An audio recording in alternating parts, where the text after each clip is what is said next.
በአንድ ሀገር ላይ ሁለት ፍጹም የተራራቁ እውነታዎች ወጥተዋል። በአንድ በኩል የታሪክ ቅርሶች የሆኑ አብያተ ክርስቲያናት ሲቃጠሉ፣ የንጹሐን ሕይወት በአሰቃቂ ሁኔታ ሲቀጠፍ እና በመቶ የሚቆጠሩ አባወራዎች ወደ ጫካ ሲሰደዱ፣ በሌላ በኩል ደግሞ በሀገሪቱ ታሪክ ታይቶ የማይታወቅ ሰላማዊ ፍጹም ዴሞክራሲያዊ ምርጫ ተከናወነ የሚል ይፋዊ መግለጫ። ለመሆኑ የትኛውን እውነታ መሬት ላይ ያለው ሀገራዊ ገጽታ?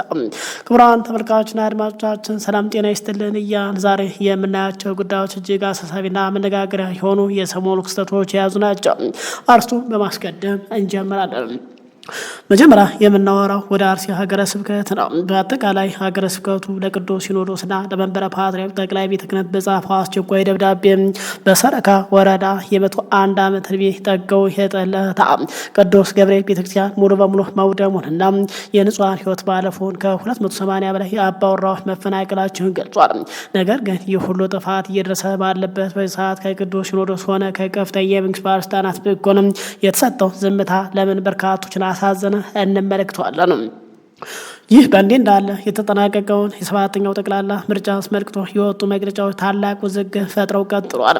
ብሔራዊ ምርጫ ቦርድ በአማራ፣ በኦሮሚያ በርካታ ቦታዎች ምርጫው በጸጥታ ምክንያት መቋረጡና በትግራይ ጨርሶ አለመደረጉን ይፋ ባደረገበት ማግስት የኢትዮጵያ ሰብአዊ መብት ኮሚሽን ኢሰመኮ በበኩሉ በኢትዮጵያ ሆነ በአፍሪካ ምድር ተደርጎ የማይታወቅም አስደማሚና ሰላማዊ ምርጫ ተካሂዷል ሲል በዛሬው ታውጇል። ኮሚሽኑ ከ50 ሺህ በላይ የምርጫ ጣቢያዎች ባሉበት ሀገር በ3 ሺህ ጣቢያዎች ላይ ብቻ ተመስርቷል። ይህንን ድምዳሜ መስጠቱ ግን በታዛቢዎችና በዘንድ ከፍተኛ ጥያቄ አስነስቷል። እንመለከተዋለን። በሌላ በኩል ነጻነትና እኩልነት ፓርቲ ነእፓ በበኩሉ በደቡብ ወሎ በደሴና በባህር ዳር ከተሞች ትልልቅ ከተሞች ታዛቢዎቻችን ተከልክለዋል ብሏል። የምርጫ ማጭበርበር ተፈጽሟል ማለት ምርጫው ዳግም እንዲደረግ በይፋ ጠይቋል። በተመሳሳይ ሰዓት በአማራ ክልል የሚንቀሳቀሰው የፋኖ 206ኛ ኮር ባወጣው ዝርዝር መግለጫ በደብረ ማርቆስ ከተማና በዘጠኝ ወረዳዎች ስር በሚገኝ 186 ቀበሌዎች ውስጥ ምንም አይነት ምርጫ ሳይካሄድ መቅረቱን ከነ ቀበሌ ስማቸው ይፋ አድርጓል። ለመሆኑ ከከተማ ውጭ ያለው እውነተኛ የምርጫ ብሎ ምን ይመስል ነበር? የኢሰመኮ ሪፖርት መሬት ላይ ያለውን እውነታ ሙሉ በሙሉ ያንጸባርቃል ወይ? የእነዚህንና ሶስት እርስ በርስ የተሳሰሩ ሀገራዊ አጀንዳዎች ዝርዝር መረጃዎች፣ ያልተሰሙ የጀርባ ታሪኮች ይዘንላችሁ ለእናንተ ልናስደምጥ መጥተናል። እስከ መጨረሻው አብራችሁን ቆዩ። ቪዲዮውን ከወዲሁ ላይክ፣ ሼር በማድረግ እስከ ፕሮግራም ፍጻሜ በድጋሚ አብረን እንቆይ።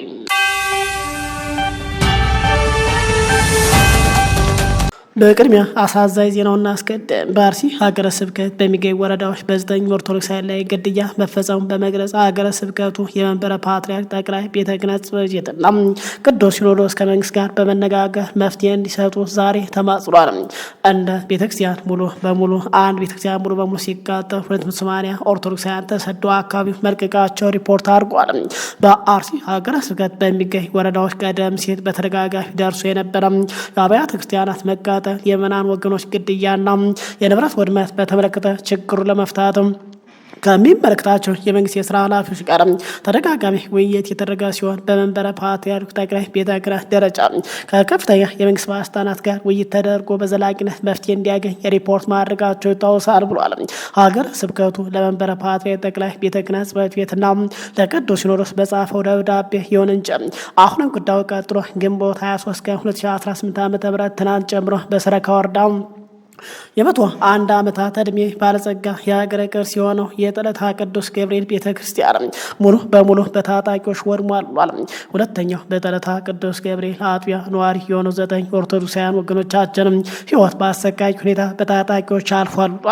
ሶስተኛው የኮሬ ኮፍቴሌ መድኃኔዓለም ቤተክርስቲያን ጨምሮ ልዩ መንፈሳዊ አገልግሎት ይሰጡባቸው የነበረው የእንግዳ መቀበያ ቤቶች ሙሉ በሙሉ በታጣቂዎች ወድሟል። አራተኛ በሰረካ ወረዳ በጠለታ ካራ ኮፍቲ ዘዲቦ ሬሻን ቅዱስ ሚካኤል ሱንቴ ቅዱስ ማርያም በቦንግሮ አቦ ሌንጃ ኦጃ በጂንሶና ኳስ ሜዳ በይባላ ካጭ የነበሩ ክርስቲያኖች መኖሪያ ቤታቸው ሙሉ በሙሉ የወደመና በአጠቃላይ ከ270 በላይ አባወራዎች አካባቢያቸውን ለቀው ተሰደዋል ብሏል። በሀገረ ስብከቱ በሸርካ በሆቶ በቆሬ እንዲሁም ሙሉ በሙሉ በሌሎች ወረዳዎች አሁንም በታጣቂ ኃይሎች እየደረሰ ያለው መፈናቀል እንግልት ተጠናክሮ ቀጥሏል ያለ ሲሆን የመንበረ ፓትርያርክ ጠቅላይ ቤተ ክህነትና ቅዱስ ሲኖዶስ በሀገረ ስብከታችን ዓመታት ያስቆጠረውን የአብያተ ክርስቲያናት ውድመትን፣ የመናህ ልጆቿን ግድያ፣ ስደት እንዲበቃ ከሚመለከታቸው የመንግስት አካላት ጋር ውይይት በማድረግ ዘላቂ መፍትሄ እንዲሰጠን እንጠይቃለን ብሏል። ሀገረ ስብከቱ ገዳማውያን አባቶች ሀገረ ስብከታችን በጸሎት እንዲያስቡልን በመንበረ ፓትርያርክ ጠቅላይ ቤተ ክህነት በኩልም መመሪያ የተላለፈልን ሲል ጠይቋል። እንደ መረጃዎች ከሆነ ከዚህ በፊትም ሀገረ ስብከት ቅዱስ ሲኖዶስ ከመንግስት ጋር ተነጋግሮ ያስቆም ዘንድ በተደጋጋሚ ቢጠይቅም ቅዱስ ሲኖዶስ መንግስትን ምላሽ አለመስጠታቸው ሲገለጽ፣ አሁን እየወጡ ባሉ መረጃዎች ሟቾች ከ50 በላይ መሻገራቸው ሲነገር፣ በተለይ ይህ ተደጋጋሚ ጥቃት የሚፈጸመው በከንቲባ አዳነች ትውልድ ቦታ መሆኑ ከንቲባ ሳይቀሩ አንድም የመንግስት ባለስልጣናት ማስቆም አለመቻላቸው ብቻ ሳይሆን ሀዘናቸውን ሲገልጹ አለመታየታቸው በርካቶችን አሳዝኗል ተብሏል። ይህንን መረጃ እስከዘገንበት ድረስ ከቅዱስ ሲኖዶስ ሆነ ከባለስልጣናት ምንም አይነት የሀዘን መግለጫ አልተሰጠም። ለሞቱት ነፍስ ይማር፣ ለቀሪዎቹ ደግሞ እግዚአብሔር ፈጣሪም ይጠብቅልን። ወደ ቀጣይ አነጋጋሪው ወደ ምርጫ ልውሰዳችሁ። በኢትዮጵያ ምድር ላይ እንደዚህ አይነት ዲሞክራሲ ሰላማዊ ምርጫ ተደርጎ አያውቅም ሲል መንግስታዊ ድርጅት ኢሰመኮ በይፋ ገልጿል። በኢትዮጵያ የተካሄደው 7ኛው ጠቅላላ ምርጫ ተከትሎ ከተለያዩ የሀገር ውስጥ ተቋማት የሚወጡ የተገመገሙ ሪፖርቶች መደመጣቸውን ቀጥሏል። የኢትዮጵያ ብሔራዊ ምርጫ ቦርድ በአንዳንድ የጸጥታ ችግር ምክንያት በአማራ፣ በኦሮሚያ ክልሎች በርካታ ምርጫ ጣቢያዎች መታለፋቸው፣ በትግራይ ክልል ሙሉ በሙሉ ምርጫ አለመደረጉን እንዲሁም በወልቃይትና ጠገዴ አካባቢ በይፋ በገለጸበት ማግስት የኢትዮጵያ ሰብአዊ መብት ኮሚሽን ኢሰመኮ በበኩሉ የተለየ ይዘት ያለው የመጀመሪያ ደረጃ ዛሬ መግለጫ ይፋ አድርጓል። የኢትዮጵያ ሰብአዊ መብት ኮሚሽን ኢሰመኮ በትናንትናው ዕለት የተካሄደው 7ኛው ጠቅላላ ምርጫ አስመልክቶ ዛሬ ማክሰኞ ግንቦት 25 ቀን 2018 ዓ.ም መግለጫ ሰጥቷል። ኮሚሽኑ ባወጣው የመጀመሪያ ደረጃ ሪፖርት ሂደቱ ሰላማዊ፣ አሳታፊ፣ ዲሞክራሲያዊና አካታች በኢትዮጵያ ምድር ሆነ በአፍሪካ ምድር ተደርጎ የማይታወቅ አስደማሚና ዲሞክራሲያዊ ምርጫ ተደርጓል በማለት ይፋ አድርጓል። ሪፖርቱን ለመገናኛ ብዙሃን ያቀረቡት የኮሚሽኑ ዋና ኮሚሽነር አቶ ብርሃኑ አዴሎ የተባሉት እንደገለጹ ከሆነ ምርጫው መሰረታዊ ሰብአዊ መብቶች ጥሰት ያልተፈጸመበት የተለመዱ ዓለም አቀፍ የምርጫ መስፈርቶችን ባሟላ ሁኔታ መከናወኑ ተቋሙ አረጋግጧል ብሏል። ኢሰመኮ በህገ መንግስቱና በተቋቋመበት አዋጅ መሰረት በሀገሪቱ የሚካሄድ ምርጫዎች በሰብአዊ መብት መርሆች መከናወናቸው የመከታተል የህግ ስልጣን የተሰጠው ሲሆን ለዚሁ ተግባር 104 የክትትል ቡድኖችንና ከ320 በላይ አባላትን በምርጫው ዕለት ማሰማራቱን አስታውቋል። የኮሚሽኑ ታዛቢዎች ከ180 በላይ በሆኑ የምርጫ ክልሎች ስር ባሉ 3000 ገደማ የምርጫ ጣቢያዎች ላይ ተሰማርተው ክትትል ማድረጋቸው ተገልጿል። ከዚህ በተጨማሪ ተቋሙ ከፍተኛ አመራር በያዘ ልዩ የክትትል ቡድን በሁኔታዎች መከታተያ ክፍል ሲቹዌሽን ሩም አማካኝነት ሂደቱን መርቷል ብሏል። ይህ ልዩ ቡድን በአማራ ክልል ባህር ዳር፣ ጎንደር ከተሞች፣ በኦሮሚያ ክልል ጅማና ጎማ ጋሮ ከተሞች እንዲሁም በደቡብ ኢትዮጵያ ክልል በአርባ ምንጭ ዙሪያ ተገኝቶ ምርጫውን መከታተል ዋና ኮሚሽነሩ አስረድቷል። በዕለቱ የደረሱት አቤቱታዎች በተመለከተ ኮሚሽኑ የሚከተል ነጥቦችን ይፋ አድርጓል። በአጠቃላይ 104 አቤቱታዎች ለኮሚሽኑ የቀረበ ሲሆንም ከእነዚህ ውስጥ 93ን ከብሔራዊ ምርጫ ቦርድ ጋር በነበረ የጋራ መረጃ ልውውጥ እልባት አግኝቷል ብሏል። 4ቱ አቤቱታዎች አሁንም በሂደት ላይ የሚገኝ ሲሆንም ቀሪዎቹ 7 ደግሞ ተጨማሪ መረጃ የሚሹ መሆናቸውን አቶ ብርሃኑ ጠቅሰዋል። እልባት ካገኙት ችግሮች መካከል የታዛቢዎች ስምሪት፣ የባጅ አሰጣጥና ከኦንላይን ምዝገባ ጋር ተያይዞ የነበረ ረጃጅም ሰልፎች ይገኙበታል። ዋና ኮሚሽነሩ አቶ ብርሃኑ አዴሎ በምርጫ ሂደት ላይ መለስተኛ ግድፈቶች መስተዋላቸውን ቢገልጹም ዝርዝሩ ግን በማጠቃለያ ሪፖርት ላይ ይፋ እንደሚደረግ በመግለጽ አሁን ላይ በዝርዝር ከመግለጽ ተቆጥቧል። ሆኖም ግን የተከሰቱ መለስተኛ ግድፈት በሂደት መታረም መቻላቸውን ደጋግመው ሲናገሩም ተደምጠዋል። ይህ በእንዲህ እንዳለ የምርጫ ቦርድ በጸጥታ ስጋት ምክንያት ምርጫ ያልተካሄደባቸው ሰፊ ቀጠናዎች መኖራቸውን በይፋ በገለጸበት ወቅት የሰብአዊ መብት ኮሚሽን ምርጫውን አካታችና ዓለም አቀፍ መስፈርቱን ያሟላ ሲል መግለጿ በፖለቲካ ታዛቢና በሕዝብ ዘንድ የተለያየ የሀሳብ መነጋገሪያና ጥያቄ እየፈጠረ ቀጥሏል።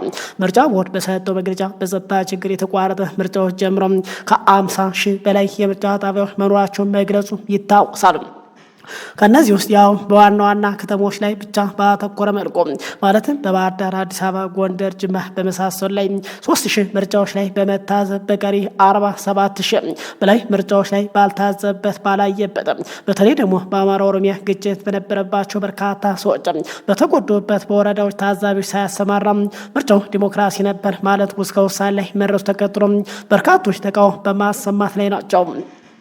ክቡራን አድማጭ ተመልካቾች ለመሆኑ ኢሰመኮ በተለይ ከግጭት ነጻ በሆኑ ትላልቅ ከተሞች ላይ ብቻ ተወስኖ በኢትዮጵያ የተካሄደው ምርጫ ፍትሐዊ አካታች ዲሞክራሲ ነበር ብሎ ውሳኔ መስጠቱ በምን መልኩ ተመለከታችሁት? የራሳችሁን አስተያየት እንድታጋሩ በአክብሮት እየጋበዝ በዚያው ወደ ቀጣይ መረጃ ልወስዳችሁ። የባለበት እንግዲህ በበርካታ ቦታዎች በግጭት ታጅቦ ምርጫ ተደረገ የተባለበት አማራ ክልል ምርጫው ዳግም እንዲደረግ ጥሪዎች በመቅረብ ላይ ይገኛሉ።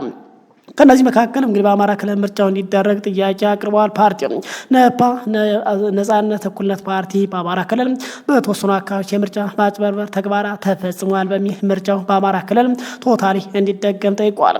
ትናንት ግንቦት 24 ቀን 2018 ዓ.ም በተካሄደው 7ኛው ጠቅላላ ሀገራዊ ምርጫ በአማራ ክልል በተወሰኑ የምርጫ ክልሎች ላይ ከምርጫ ሕግና ስርዓት ምግባር ያፈነገጡ ተግባራት መፈጸማቸውን ነጻነት እኩልነት ፓርቲ ነፓ አስታውቋል።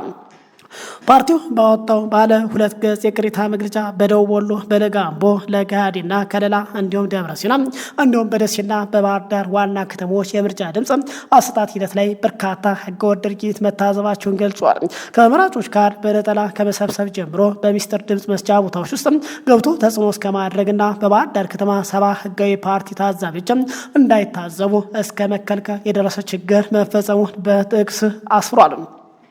በእነዚህ የምርጫ ክልሎች ላይ የተመደበ የምርጫ ቦርድ አስፈጻሚ ነጻ ገለልተኛ ለመሆናቸውን የገለጸው ነፓም የምርጫ ቦርድ ጉዳዩን በአስቸኳይ መርምሮ የህግ እርምጃ እስኪወስድ ድረስም ጊዜያዊ ውጤት ከመግለጽ እንዲቆጠብና ምርጫው እንዲደገም ጠይቋል። ይህ ባለበት ትናንት በምርጫው ሰዓት ከባድ ውጊያዎች ሲያደርግ የነበረው የፋኖ በበርካታ ቦታ ምርጫዎችን ሙሉ በሙሉ ማስቆም መግለጹን ይፋ አድርጓል። በሀገራችን የተካሄደው 7ኛው ጠቅላላ ምርጫ ተከትሎ ከተለያዩ አካባቢዎች የወጡ ወቅታዊ መግለጫዎች መደመጣቸውን አሁንም ቀጥሏል። የኢትዮጵያ ብሔራዊ ምርጫ ቦርድ በአማራና በኦሮሚያ ክልል በተከሰተ የጸጥታ ችግር ምክንያት በርካታ የምርጫ ጣቢያዎች መታለፋቸውን በይፋ መግለጹ ይታወሳል። ይህንኑ መግለጫ በማጠናከር በአማራ ክልል ምስራቅ ጎጃም ዞን የሚንቀሳቀስ የፋኖ 206ኛ ኮር የተባለ ባወጣው ዝርዝር መግለጫ በደብረ ማርቆስ ከተማ አስተዳደር በ9 ወረዳዎች ስር በሚገኝ 186 ቀበሌዎች ውስጥ ምንም አይነት ምርጫ ሳይካሄድ ቀርቷል ብሏል። የ206ኛ ኮር እዝ ግን ግንቦት 25 ቀን 2018 ባወጣው ይፋዊ ሪፖርት መሰረት በምስራቅ ጎጃም የተለያዩ አካባቢዎች የታቀደው የምርጫ ሂደት ሙሉ በሙሉ ማስተጓጎሉን ይፋ አድርጓል። እንደ መግለጫው ይዘት ግንቦት 24 ቀን ከሌሊቱ 11 ሰዓት ጀምሮ በተለያዩ ቀጠናዎች ወታደራዊ እንቅስቃሴ ሲደረግ አድሯል ብሏል። በዚህ መሰረት የ14ኛ ክፍለ ጦር በደብረ ማርቆስ አቅራቢያ በሚገኙት ሊባኖስ በደብረ ማርቆስ አየር ማረፊያ በደብረ ዘይትና እነራታ ደብረ ኤልያስ አካባቢዎች የ4ኛ ክፍለ ጦር በረቡ ገበያና በየቡላ ቀጠናዎች የ34ኛ ክፍለ ጦር ደግሞ በባሶ ሊበን ኮርኬና በነ ሞጨራ በሉማሜ በወጀልና በጉባኤ አካባቢዎች እንዲሁም የኮሮ አዳይ ቡድን በደብረ ማርቆስ ከተማና በባሶ ሊበን የላም ገጅ መስመሮች ላይ በተደረገ የጸጥታ እክሎች የምርጫው ሂደት ሙሉ በሙሉ እንዲቆም አድርገናል ብሏል። እዙ ምርጫው ሙሉ በሙሉ ያልተካሄደባቸው 9 ዋና ዋና ወረዳዎችና በስራቸው የሚገኙ 186 ቀበሌዎች በስም ዘርዝሮ አውጥቷል። ሂደቱ ያልተፈጸመባቸው ዋና ዋና ወረዳዎች የሚከተሉት ናቸው ብሏል።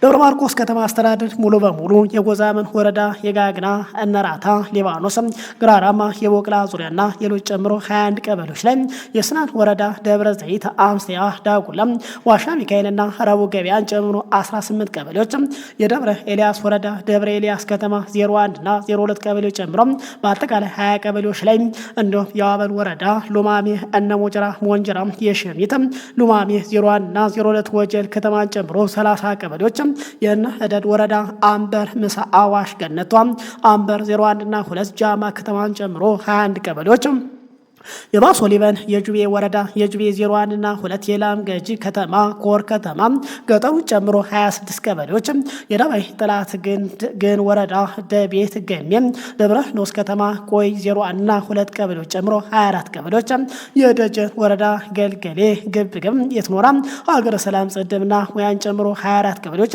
በአጠቃላይ በእነዚህ 9 ወረዳዎች ስር በሚገኙ 186 ቀበሌዎች ውስጥ በትናንትናው ዕለት ምንም አይነት የምርጫ እንቅስቃሴ አለመመዝገብ የኮሩ መግለጫ አረጋግጧል። ይህ ከታጣቂ ኃይሎች በኩል የወጣው ዝርዝር መግለጫ ብሔራዊ ምርጫ ቦርድ ትናንት ምሽት በአማራ ክልል በርካታ ቦታዎች በጸጥታ ችግር ምክንያት ምርጫው ተቋርጧል ወይም አልተካሄደ በማለት ከሰጠው ይፋዊ መግለጫ ጋር የሚስማማ ሆኖ ተገኝቷል ተብሏል። ይሁን እንጂ የክልሉ ፖሊስ በበኩል ደግሞ ምርጫው በሰላም መጠናቀቁ መግለጹ የሚታወስ ሲሆን አሁን የወጡት እነዚህ ዝርዝር መረጃዎች ግን በክልሉ የነበረው የምርጫ ውሎ እውነተኛ ገጽታ ይበልጥ በግልጽ የሚያሳይ ሆኗል ተብሏል።